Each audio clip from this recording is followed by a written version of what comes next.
a new band of rebels arose who were determined to carry the fight to Jerusalem. The Sicarii. To the Sicarii, anyone who wasn't fighting the Romans was a collaborator and worthy of death. Many were slain every day, and the fear men were in is worse than the calamity itself.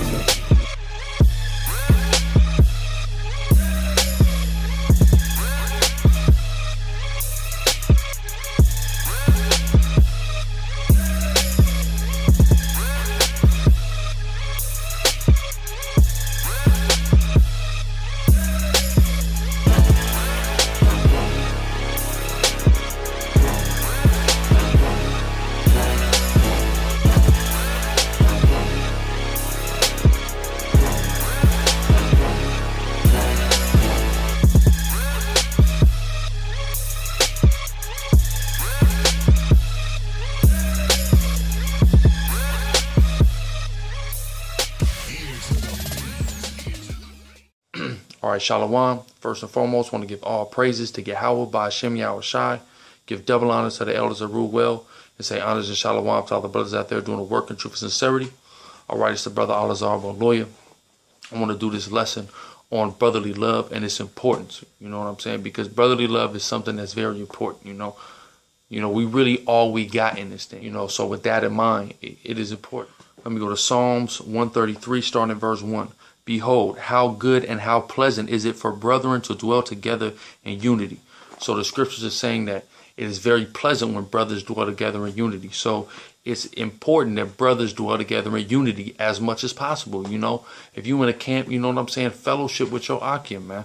You know, get to know your brothers, dwell with your brothers, exhort your brothers, teach your brothers, because in my personal experience, especially when I first joined the camp, I learned the most from just being around Akim. Because, you know, each brother is going out and he's studying and he's doing his due diligence, you know, in certain subjects or in certain things that you might not be doing. So he has something to tell you that you didn't know, and you have something to tell him that he didn't know. So, you know, it's just, you know, it's a circle of edification, man. That's the beauty of it. You know what I'm saying? And let all things be done unto edification, as it is written, right?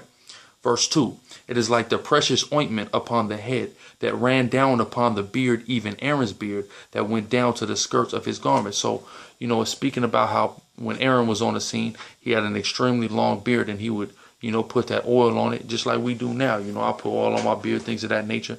He would put that oil on it, you know, and it would, you know, the sun would hit it and it would, you know, drip down, you know, things of that nature. You see what I'm saying? So that's what the beauty of brotherly love is likened unto. And even that beard itself is a badge not only of honor, manhood, and dignity in our culture, but it's also a badge of brotherly love, because us having the beards that we have sets us apart from a lot of these people in the world. You know, when you see brothers on them highways, man, with them big beards, man, that's a beautiful sight, man. You know what I'm saying? That's a very beautiful sight, because it's showing that we are, you know, we're united and we standing for the law, statutes, and commandments of Yahweh by Hashem Yahushai.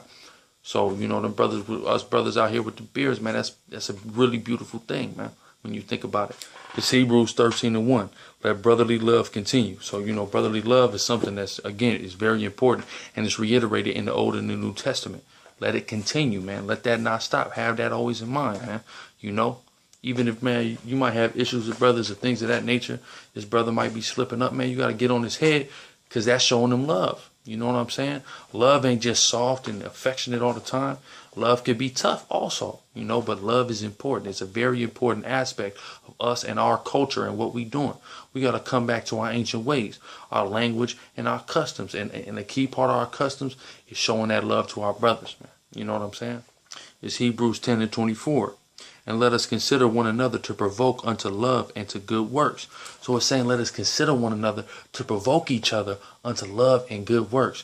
And this is, you know, this is a big deal, because when you often think of the word provoke and how it's used, it's always usually used negatively, like, oh, you know, you provoked me. You know, when somebody provokes you, you know, usually it provokes you to anger to where you might want to do something to him. Like, oh, I socked this nigga because he provoked me. You know what I'm saying? But also we got to look at a positive aspect of provoke. When you say a woman is wearing provocative clothing, which can also be negative, you know, because it causes you to lust after her. But let's say it's your woman. Let's say you and your woman are in the crib, man. She wears something provocative that only you can see. Man, that's a good thing. You know what I'm saying?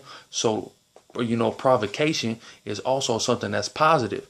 And if you provoking, like the scriptures say, unto love and good works, that's a good thing. But you showing the brother love is going to provoke him to also show you love. You see what I'm saying? So, that's very key and important. So, you got to show love to your brothers, to provoke them to do love and do good works towards your brothers, to provoke them to do good love to you also, And don't have this damn worldly ass mindset to where you saying, well, shit, I'm going to wait for this nigga to do something good to me till I do something good to this nigga. No.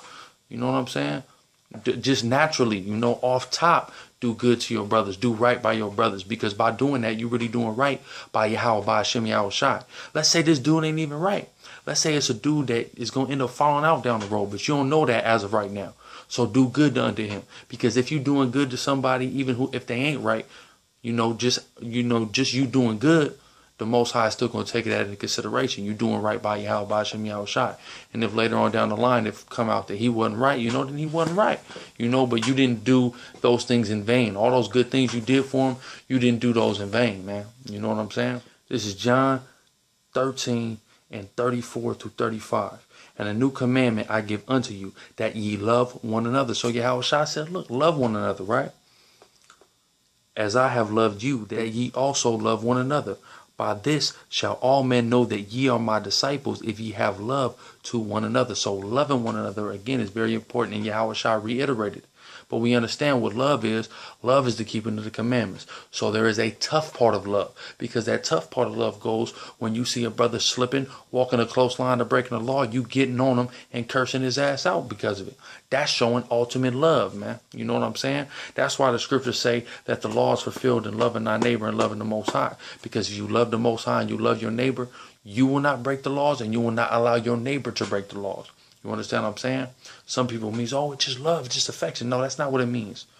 You know what I'm saying? But again, that brotherly love is being reiterated.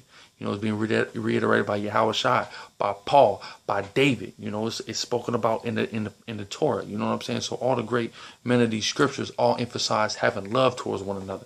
But again, let's not get this twisted. Does that mean we got to love every single so-called black and Hispanic and just show them absolute love all the time? No, you don't, because some of our people are sick, man. They too sick to fix. You know what I'm saying? And it just is what it is with them. But as far as your brothers in the truth, man, you got to show that love, man. Them brothers you labor with, them brothers you have the same like mind with, you believe in the same, doctrine. You know what I'm saying? You love them brothers. You see what I'm saying? It's Matthew 5 and 44. But I say unto you, love your enemies. Yahweh Shai speaking. Love your enemies. Bless them that curse you. Do good to them that hate you, and pray for them which despitefully use you and persecute you. So a lot of people take this, well, you gotta love everybody. You can't hate the white man, this, and that. No. Again, that's not what this is talking about. What we could take this back to is Hebrews 10 and 24, which is said, do things that provoke unto brotherly love and good works. Right? Because if you're doing these things to those amongst you that your brethren that might hate you, that might not like you, that you might have an issue with, but you constantly doing good things, provoking that love and provoking good works up out of them, it could cause them to come around and them to get that demon off them, where they don't like you, or they have a vendetta or a grudge against you for whatever reason.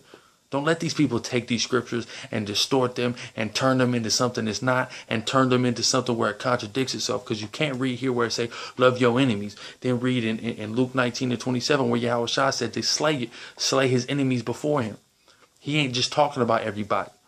These are different contexts that is being used, and this is being used amongst your brethren, because you might be like-minded as somebody, believing the exact same doctrine, calling the same name, be in the same camp as somebody, but y'all got personal issues. But you're supposed to show love unto them, because that love will provoke love out of them. Do good works unto them, and the good works you do unto them will, Lord willing, provoke good works for them to do to you and to other brothers, man. That's why you got to deal with these scriptures precept upon precept. That's how Yahweh Hashem Yahweh Shai ordained it. Precept upon precept, line upon line, here a little and there a little. People will take this and run with it. No, you precept this with Hebrews 10 and 24, and it begins to make sense. Okay? But here's the thing, though. Certain brothers aren't going to get along. Even if we believe the same thing, certain brothers just, may never get along. And that's just how the cookie crumbles sometimes, But it's, it just is what it is. You know what I mean? Let's go to Ephesians 4 and 11. And he gave some apostles and some prophets and some evangelists and some pastors and teachers. So brothers have different, lots in this thing. Brothers have different jobs, different parts of the body, different functions. Verse 12, for the perfecting of the saints, for the work of the ministry, for the edifying of the body of Yahushua HaMashiach. So it's saying that everybody has different parts of the body to lead to everybody's overall perfection. Verse 13, till we all come in the unity of faith and of the knowledge of the Son of the Most High, unto a perfect man, unto the measure of the stature of the fullness of Yahushua HaMashiach. So it's saying that we will all dwell in the unity when we are all perfected, when we're all delivered.